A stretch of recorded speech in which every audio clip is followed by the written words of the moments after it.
하겠습니다. 시편 134편 1절로 3절입니다. 시편 134편 1절로 3절 말씀, 우리 석절이기 때문에 함께 합독하도록 하겠습니다. 함께 합니다. 보라, 밤에 여호와의 성전에 서 있는 여호와의 모든 종들아, 여호와를 송축하라. 성소를 향하여 너희 손을 들고 여호와를 송축하라. 천지를 지으신 여호와께서 시온에서 내게 복을 주실지어다. 아멘. 옆에 계신 분하고 인사합시다. 참으로 잘 나오셨습니다. 오늘 하나님께서 예비하신 시편 134편 이 귀한 말씀을 통해서 저와 여러분에게 하나님께서 은혜와 축복을 듬뿍 담아 주실 줄 믿습니다. 여러분, 믿음은 뭡니까? 기대하는 겁니다. 오늘 이 밤에 하나님께서 내게 역사하시고 말씀 중에 내게 필요한 말씀을 주시고 기도 중에 내 기도를 받으시고, 이런 기대가 그 사람의 믿음의 그릇입니다. 기대한 만큼 하나님께서 역사하실 줄 믿습니다. 오늘 제목은 밤에 부르는 찬송입니다. 밤에 부르는 찬송. 오늘 이렇게 찬양과 그 크신 하나님의 사랑을 찬양하면서 정말 그 사랑을, 그 크신 사랑을 참 많이 좀 잊어버렸다라는 생각을 저도 하면서 마음이 뭉클해지더라고요. 살다 보면 누구에게나 한 번씩 어둠이 찾아오기 마련입니다. 인생이, 어떤 인생도 마냥 찬란하고 빛나고 아름답고 그리고 이렇게 화려했으면 좋겠는데, 미안하게도 우리 인생은 결코 그렇게 설계되지 않았다라는 겁니다. 어떤 인생도 날마다 잘 나가는 인생, 화려하고 찬란한 인생은 없다라는 겁니다. 인생이 그렇게 되지 않았다라는 거죠. 오히려 어떻게 보면은 마치 우리 인생은, 내가 살아가는 삶은 여러분도 동감하실 거예요. 변화무쌍한 날씨와 같습니다. 좀 갠가 하면은 또 이렇게 비가 오기도 하고, 좀 이제 좀 잔잔한가 하면은 이렇게 태풍이 불기도 하고, 이런 현실 속에서 우리가 만만치 않은 하루하루를 살고 있다는 겁니다. 무엇보다도 저는 오늘 밤에 여러분에게 정말 박수 쳐드리고 싶습니다. 이 변화무쌍한 이 힘든 시기를 살면서 정말 여러분은 복받은 분입니다. 주님의 집에 이렇게 밤에 성소에 서서, 성소에서 주님께, 하나님께 영광 돌리는 여러분은 하나님의 복이 임할 줄 믿습니다. 그렇습니다. 오늘 시편을 지은 시인도 역시 같은 경험을 한 사람입니다. 인생이 도저히 끝날 것 같지 않은 거예요. 좀 이제는 좀 끝나나, 이제는 좀 멈추나. 그런데 멈추지 않고요, 정말 밤에, 인생의 밤이 찾아오는데 그 적막함, 밤이 오면요 사실 아무것도 할 수 없는 상태죠. 밤에는 사실은 좀 쉬어야 되는데, 이런 적막감이 오면서 또 어떤 마음이 동시에 오는가? 인생의 무게가, 삶의 무게가 느껴지는 겁니다. 인생의 밤이라는 것은 무엇입니까? 밤이 올 때라는 것은 인생이 힘들고 어려울 때를 말합니다. 정말 아무것도 할 수 없는 환경, 아무것도 잘 보이지 않는 캄캄한 환경, 그런 환경을 우리가 인생의 밤이 왔다고 하는데, 이렇게 오늘 이 본문은 짧은, 아주 이렇게 세 절로 돼 있고, 중요한 단어는 밤, 성전, 송축, 하나님을 찬양하라. 이 세 단어가 핵심 단어입니다. 인생에 도전이 끝나지 않을 것 같은 문제도 반드시 하나님께서 끝내주신다라는 겁니다. 여러분, 오늘 어떤 문제를 갖고 왔든지 이 시편의 기자는 자기가 경험한 바를 이야기하는 거예요. 나와 같이 인생의 밤이 왔을 때, 한계를 느낄 때, 아무것도 보이지 않을 때, 뭐 어떤 잡히는 것도 없을 때, 이렇게 어떻게 하라? 그 깊은 밤을 돌파하고 이겨낼 수 있는 것은 따라합니다. 찬송이다. 찬송을 하나님께 올려드릴 때 우리는 이겨낼 수 있다라는, 그것을 성전에 올라가서 노래하는 시라는 표제로 이야기하고 있습니다. 우린 본능적으로 밤을 싫어합니다. 누구나 힘든 거 좋아하는 사람이 어디 있어요? 나는 고생하는 게 취미다, 나는 걱정하는 게 정말 은사다, 그런 사람은 없습니다. 정말 웬만하면은 평안하게 살기를 원하죠. 할 수만 있다면 어려움을 피하고 싶어요. 뭐 저도 여러분도 마찬가지일 거예요. 저라고 난 어려움 문제 없어요, 아우 오케이 와, 이러지 못합니다. 될 수 있으면 좀 잠잠했으면 좋겠고 평안했으면 좋겠다라는 것이 저의 마음입니다. 그래서 사람들은 피할 수만 있다면 어둠과 같은, 밤과 같은 문제 안 만났으면 좋겠다. 캄캄한 문제, 어떻게 보이지 않는 문제, 할 수만 있다면, 피할 수만 있다면 좀 그렇게 살고 싶다라는 마음들을 갖고 있을 겁니다. 그런데 이상하죠. 왜 하나님께서는 우리를 사랑한다고 하시는데 하나님 여러분 사랑하시는 거 믿습니까? 정말이십니까? 그런데 왜 우리가 그렇게 싫어하는, 그렇게 거절하고 싶은, 외면하고 싶은 인생의 밤을 우리에게 주신 이유는 무엇일까요? 사랑하신다며, 잘 되기를 원하신다며. 그런데 왜 우리가 그토록 원치 않는 일을 하나님께서 허락하셨을까요? 한번 생각해 보신 적 있으십니까? 이 시편은요, 134편 제일 중요한 것이 첫 번째 나오는, 따라합시다, 밤에. 네, 밤에 뭐라고 했어요? 주님의 집에 서 있는 모든 종들아 주님을 송축하여라. 도대체 누구를 말하고 있을까요? 이 시편은 자기와 같이 밤을 만난 사람, 이미 경험했던 거예요. 자기와 같이 영혼의 밤을 지나고 있는 사람들에게 그와 같은 밤을 만났을 때 우리가 할 수 있는 일은 찬양하는 것이다. 그와 같은 혹독한, 정말 너무 처절한, 캄캄한 인생길 같고 아무것도 보이지 않는 그런 처절한 현실을 만났을 때, 인생의 밤을 만났을 때 여호와의 종들아 우리를 말합니다. 성소에서 찬양하라. 사랑하는 여러분, 어떤 일이 있을 때라도 찬양하라는 말씀입니다. 그런데 믿음의 뿌리가 약한 사람은 찬양할 수가 없습니다. 있던 성소도 뛰쳐나가고 싶은 거예요. 너무 힘드니까, 너무 짜증나니까, 너무 답이 없으니까. 성경은 분명히 성소의 밤을 만난 이 인생들은 성소에서, 밤에 성소에서 하나님을 찬양하라고 했는데 찬양하긴커녕 뛰쳐나가고 싶은 심령이라는 거죠. 그러나 하나님을 믿는 믿음의 사람은요, 성소에서, 세상에서 한숨 쏟아낼 것, 한탄 쏟아낼 것을 오롯이 안고 와서 하나님께 다 성소를 향하여 찬양하면서 하나님께 다 쏟아내는 것, 이것이 이 밤에 저와 여러분이 해야 될 기도인 줄 믿습니다. 그렇습니다, 여러분. 우리가 은혜 가운데 살지만 여전히 밤을 만난다라는 겁니다. 저는 이전엔 그랬어요. 이런 밤을 안 만났으면 좋겠다. 한 번도 안 왔으면 좋겠죠. 그런데 죄송하지만 온다라는 거죠. 여러분은 어차피 이런 밤을 만난다면 초장에 만나는 것이 좋겠습니까? 중간쯤에 만나길 원하십니까? 인생의 마지막에 만나길 원하십니까? 예? 초장하니까 오징어 이렇게 탁 찍어 먹으면 예, 한 분이 이렇게 졸라 그래서 예, 초장에 만났으면 좋겠다고 하시는데 예, 근데 여러분 초장이고 중간이고 끝이 없는 것 같아요. 제가 이렇게 보니까 대부분 보면은 어떤 사람은 인생의 대부분을, 우리가 보는 관점에서 보면은 인생의 처음부터 계속적으로 고난 속에 사는 사람이 있더라고요. 이렇게 옆에서 지켜보기도 안타까울 정도로, 옆에서 정말 이렇게 보는 것만도 좀 짠하고 숨이 찰 정도로 거의 고난으로 가는 사람도 있고, 또 한편으로는 어떤 사람은 쭉 평탄하게 가는 사람도 있습니다. 여러분에게 질문합니다. 쭉 고난 가운데 가길 원하십니까? 아니면 쭉 평탄한 데 가기를 원하십니까? 예? 이쪽 동네가 아주 솔직합니다. 솔직한 믿음대로 될지어다. 앞에서부터 끝까지 믿음대로 될지어다. 예, 그렇습니다. 둘 다 저는 안 좋다고 생각합니다. 왜냐하면 고난이 없다면 사실은 정말 우리가 원하고 바라는 대로 다 된다면 앞으로 한 3년만 그렇게 돼도 10년만 돼도 하나님 떠날 사람들이 있습니다. 등 뜨시고 배부르면요, 안타까운 게 없어요. 세상적으로 다 채워지기 때문에. 그렇기 때문에 연단받는 것, 고난받는 것이 유익일 수도 있다는 거예요. 왜? 내게서 내가 할 수 있는 것들이 하나하나 카트될 때, 이전에는 내가 좀 젊었을 때 몇 가지는 할 수 있었는데, 내가 좀 뭔가 좀 이렇게 인맥이 있고 자본이 있을 때는 내가 뭔가를 계획하고 몇 가지 정도는 할 수 있었는데, 어떻게 이렇게 하나하나 이렇게 완전히 칼 자르듯이, 이렇게 칼로 잘리듯이 다 잘리고 내가 할 수 있는 것은 아무것도 없게 될까? 고난이라고 하죠.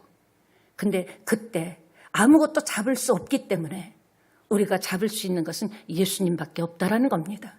그래서 이렇게 어떤 인생도 고난만 있는 인생이 없고 평탄함만 있는 인생이 없다 그랬죠. 하나님께서 병행하게 해주시기 때문에 지금 고난받고 있다면 고난에는 유익이 있다는 것을 꼭 기억하시기 바랍니다. 세상 고난은 팔자가 센 거죠. 세상 고난은 진짜 엉망진창이죠. 그러나 하나님의 자녀로서 하나님의 보호 안에서 일어나고 있는 나의 어떤 연단, 문제 같은 것들은 그것이 오히려 하나님과 가까이 하고 하나님의 은혜를 받을 수 있고, 오히려 지나가고 보면은 그때 그 시간 때문에 내가 하나님과 깊은 교제를 할 수 있었고, 그때 그 시간 때문에 눈물을 훔치면서도 하나님 그래도 한번 살아보고 싶어요. 정말 여기에서 한번 이렇게 점핑하고 싶어요. 하나님께 간절히 매달릴 수 있었던 것이 돌아보면 참 고난받는 것도 유익이라는 것이 이해도 됩니다. 오늘 이렇게 보면요, 밤은 고통스러운 시간이지만 그 밤에만 얻을 수 있는 유익이 있다라는 거예요. 외로움과 빼앗김과 억울함과 아무것도 안 되는 것, 내 뜻대로 하나도 되는 것이 없는 그 고난이 힘들고 싫지만 하나님이 간섭하시는, 하나님이 함께 하시는 고난이라면, 하나님이 허락한 거라면 이기기만 해라, 여기까지만 한번 견뎌봐라, 합격한다면 놀라운 저와 여러분 삶의 축복이 될 줄 믿습니다. 그러니까 사도 바울은요, 얼마나 고통이 심했는지, 무슨 죄가 있습니까? 얼마나 힘들었으면 나는 지금 인생 사는 게, 예수 믿고 이렇게 자기 삶 복음 전하는 게 마치 사형 선고받은 것 같다. 얼마나 그 리얼한 표현입니까? 내 삶이 지금 사형 선고 받아놓고 사는 것 같다. 너무 고통스러워했습니다. 고린도후서 1장 8절 9절 볼까요? 어려움을 여러 차례 겪었죠. 시작. 형제들아, 우리가 아시아에서 당한 환난을 너희가 모르기를 원하지 아니하노니 힘에 겹도록 심한 고난을 당하여 살 소망이 끊어지고, 우리는 우리 자신이 사형 선고를 받은 줄 알았으니 이는 우리로 자기를 의지하지 말고, 사람이라는 것은요, 진짜 정말 나도 나를 못 믿을 정도로 좀 살만하면요, 어제 일은 다 잊어버립니다. 그러니까 사형 선고 받은 것이 굉장히 힘들지만 나를 조여오는 환경, 답이 없는 답답함, 그것이 질병이든 여러분 삶에 지금 결핍이라고 없다고 느끼는 것이든, 그것 때문에 하나님만 더 의지할 수밖에 없었다라는 거예요. 내 힘으로 다 됐다면 하나님 의지할 이유가 없죠. 근데 하니까 척척대네. 그러나 때로는 안 되고 마지막에 완전 벼랑 끝까지 나를 몰고 갈 때는 거기에서 하나님께서 오직 너는 나만 의지하고 살아야 돼. 나에게만이 네 인생의 답이 있어. 살 길은 나에게만 있어. 하나님께서 우리를 계속적으로 몰아가시는 하나님의 귀한 은혜라는 것을 꼭 기억하시기를 바랍니다. 그렇습니다. 고난이 없다면 영적으로 진짜 우리는 어찌 될지 모릅니다. 정말 이 밤에 몇 사람에나 나와 있을까요? 하나님은 어떤 하나님입니까? 죽은 자도 살리시는 하나님이에요. 하물며 독생자까지 죽여가면서 우리를 살려주셨는데, 저와 여러분의 작은 신음소리까지도 누가 내 마음을 압니까? 아무도 모릅니다. 그러나 나 혼자 나도 모르게 작은, 너무 힘들 때는 이렇게 눈물도 안 나옵니다. 그냥 이렇게 앓는 소리가 나와요. 그냥 앓는 소리가 나와요. 하나님은 그 소리까지도 다 헤아리시고 지켜보시고 조금만 더 견뎌라. 내가 이 사건을 통해서, 이 문제를 통해서 꼭 가르쳐주고 싶은, 꼭 배워주고 싶은, 하고 싶은 말이 있어. 조금만 견뎌. 잘 견뎠어. 조금만 견뎌. 여러분, 이 욥기 1장 21절에 보니까 욥은요, 여호와를 이렇게 찬양했습니다. 주신 자도 여호와시요, 취하신 이도 여호와시요. 믿음으로 고백했을 때 여기 욥보다 더 강력한 연단을 받은 분은 없을 겁니다. 하나님께서 그 찬양을 받으시고 갑절의 복을 주신 줄 믿습니다. 어려울 때는요, 우리가 어디로 가야 됩니까? 성전에 와야 됩니다. 인생의 밤이 되면 사람 찾아갈 것이 아니라 하나님을 찾아 나와서 성소에서 그럼에도 불구하고 하나님을 찬양할 때 하나님께서는 놀라운 은혜와 축복을 주십니다. 오늘 그 밤이 되기를 예수님의 이름으로 축원합니다. 그러니까 지나가고 나서 보면, 그때 그 사건, 그 시간, 그 밤들이, 잠 못 자던 밤들이 돌아보니까 은혜의 시간이었구나. 만약에 그 시간이 없었다면 내 믿음이 지금 이렇게 유지될 수 있을까? 내가 지금 이렇게 버틸 수 있을까? 여러분은 크고 작은 많은 일들을 겪으면서 여기까지 오셨습니다. 인생의 밤이 만났을 때 우리 어디 있어야 된다고요? 예, 인생의 밤은요, 예수 믿고 잘 믿고 못 믿고 하고는 상관이 없습니다. 예수 잘 믿어도 누구에게나 인생의 밤은 옵니다. 여러분 삶의 결핍은 반드시 옵니다. 어머, 내가 예수 잘 믿었는데 왜 그러지? 아닙니다. 잘 믿었던, 덜 믿었던, 못 믿었던, 대충 믿었던, 그거와 관계없이 하나님의 자녀에게는 하나님께서 인생의 깊은 밤을 주신다라는 겁니다. 그래서 그 깊은 적막감이 도는, 사람들이 나를 외면하고 환영하지 않고 아무도 반겨주는 것 같지 않고, 나는 이제 또 남은 인생을 어떻게 풀어가고 살아갈까? 외롭고 고독한 그 시간은 하나님이 주시는 시간이지 여러분의 믿음과 관계없는 시간도 된다는 것을 꼭 기억하시기를 예수님의 이름으로 축원합니다. 그렇습니다. 사람들을 만나러 다니면 해결받을 줄 아는데 그렇지 않죠. 밤이 오면 어떻게 합니까? 하나님을 찬양해야 됩니다. 정말입니다. 사도 바울처럼 인생의 밤을 만났을 때 하나님을 더 의지하는 거예요. 여러분, 찬송이 기도인 거 아시죠? 찬송가는요, 기도에다가 곡을 붙여놓은 거예요. 그러니까 많은 사람들이 그냥 기도하면은 하는데, 저 같은 경우는 정말 예수 믿고 가장 놀랐던 게 찬송가였습니다. 찬송을 부르는데 하나같이 그 처음 듣는 찬송이 많았겠죠. 전부 내 스토리, 내 이야기하는 것 같아요. 예수 처음 믿고 한 달쯤 됐을 때 우리 딸방에 딱 앉아가지고 찬송가를 딱 펼쳐놓고, 제 악보를 그렇게 섬세하게 볼 수 있겠습니까? 음악을 했다고 하지만 처음 보는 찬송가인데 그대로 앉은 자리에서 몇 시간을 일찬양을 했습니다. 음이 맞던 성경만 일독하는 게 아니라 찬송을 계속 불렀어요. 공감이 되고 막 부르다가 울기도 하고. 맞습니다. 주여 나의 병든병을 고쳐주세요 할 때는요, 그걸 막 10번도 부르고요. 그랬을 때 엄청난 은혜가 왔습니다. 그리고 괴로울 때마다 저에게 이렇게 힘을 줬던 것은 찬송입니다. 정말 힘들고 어려울 때, 이전에 여기 우리 김명수 권사님 그 안에 사실 때 보면, 지나가다 보면요, 자기도 깝깝했겠죠. 보면 반죽이 사갖고 찬송을 부릅니다. 저도 힘들면요, 계속 찬송을 불렀습니다. 괴로울 때 주님의 얼굴 보라. 주님, 저 보시잖아요. 하늘의 별을 보면서 이 산 속에 살면서 정말 찬송의 은혜라고, 찬송을 하면 할수록 힘이 막 나더라고요. 찬송을 하면 할수록 그 가사에 공감을 하면서 맞습니다, 맞습니다, 맞습니다, 이렇게 공감을 하면서 찬양을 하면, 한 찬송을, 한 곡을 10곡 정도 불러버리면요, 알 수 없는 힘이 막 나면서요, 막 눈이 반짝반짝해지면서요, 나중에 이렇게 막 이렇게 으쌰으쌰 하면서 여기를 돌았던 기억이 있습니다. 여러분, 찬송을 부르세요. 놀라운 일이 생깁니다. 그러니까 기도가 잘 안 되면요, 찬송을 부르세요. 따라합시다. 찬송도 곡조 있는 기도다. 찬송가에 있는 모든 곡조는요, 순교자적 심정으로 이 시대에 쓴 그런 복음송 복음송하고는 다릅니다. 그 시대의 진짜 핍박과 탄압과 정말 그 어려운 시대에 그 찬송가 가사를 불러가면서 몰래 숨어서도 불렀고, 순교를 각오하고 불렀던 찬송입니다. 그래서 찬송을 부르시면, 기도하기도 전에 여러분 먼저 찬송 부르고 기도하면 역사하실 줄 믿습니다. 그러니까 저도 그랬어요. 괴로울 때 주님의 얼굴 보라. 한참 찬양하다 보면 얼굴이 환해지면서, 그래, 여기까지도 왔잖아. 여기까지 왔는데 또 못 갈 게 뭐가 있어. 이 또한 지나갈 거야. 지나가지. 다 지나갔던데 뭐. 그래 하면서 용기가 생깁니다. 여러분, 이 밤에 기도할 때, 찬송하고 기도할 때 힘을 내시기를 예수님의 이름으로 축원합니다. 역사하실 것이다. 아니다. 역사하셨다. 하신다. 이런 믿음으로 하나님은 역사하십니다.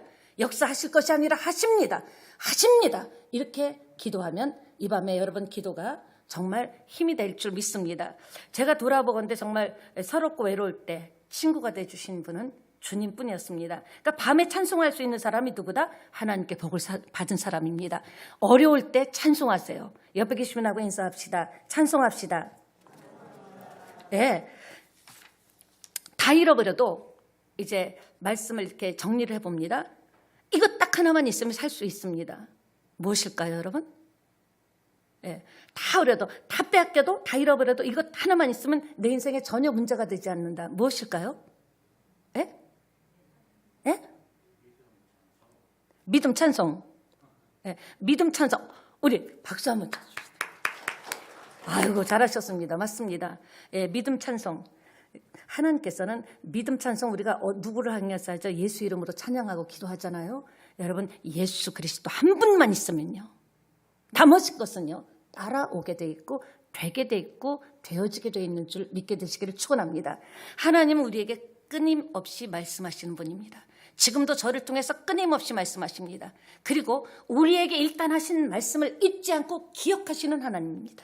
여러분에게 메시지 중에, 찬양하는 중에, 설교 듣는 중에, 기도하는 중에, 삶 가운데 어떤 감동이 왔습니까? 어떤 약속이 왔습니까? 하나님은요, 여러분에게 하신 약속, 여러분에게 하신 말씀을 하나도 빼놓지 않고 기억하고 지금 계시다라는 것을 믿게 되시기를 축원합니다. 시편 119편 49절 50절 보겠습니다. 읽습니다. 주의 종에게 하신 말씀을 기억하소서. 주께서 내게 소망을 가지게 하셨나이다. 이렇게 기도한 거예요. 주님이 제게 말씀하셨잖아요. 소망을 주셨잖아요. 주님도 기억하지만 저도 기억합니다. 그 다음에요. 이 말씀은 나의 고난 중에 위로라. 주의 말씀이 나를 살리셨기 때문입니다. 아멘. 그러니까 우리가 이 밤에 기도할 때 하나님 그렇습니다. 하나님의 사람인 저에게는 하나님의 말씀만이 소망입니다. 그 어떤 것도 저에게는 진정한 소망은 되지 않습니다. 고난 중에 하나님께서 주신 말씀이 위로가 됐습니다. 그 말씀이 나를 살린 것이 한두 번이 아닙니다. 다른 것 붙잡고 일어난 것 아닙니다. 힘들고 어려울 때마다, 눈물 날 때마다 눈물을 훔치면서 하나님이 내게 주신 말씀을 기억하면서 그 말씀을 지팡이 삼아 짚고 일어나서 여기까지 왔습니다. 아버지, 이 밤에도 그런 마음으로 나왔습니다.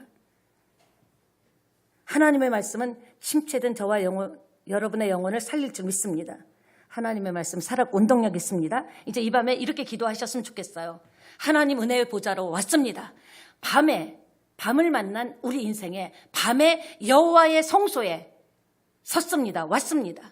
이제 당당히 나왔습니다. 주님께서 말씀하셨잖아요. 분명히 저에게 이런 약속하셨잖아요. 이런 감동을 주셨잖아요. 이렇게 되리라고 언약 주셨잖아요. 저는 그 말씀을 믿습니다. 이제 말씀하신 대로 행하여 주시옵소서. 주님은 제게 하신 말씀을 잊지 않고 기억하셨듯이 저도 하나님이 제게 주신 레마, 하나님이 내 가음에 탁 부딪히도록 주신 말씀을 붙잡았습니다. 저도 기억하고 있습니다. 내게 주신 말씀대로 행하소서. 이 밤에 당당한 기도가 되기를 예수님의 이름으로 축원합니다. 예, 우리 찬양합시다.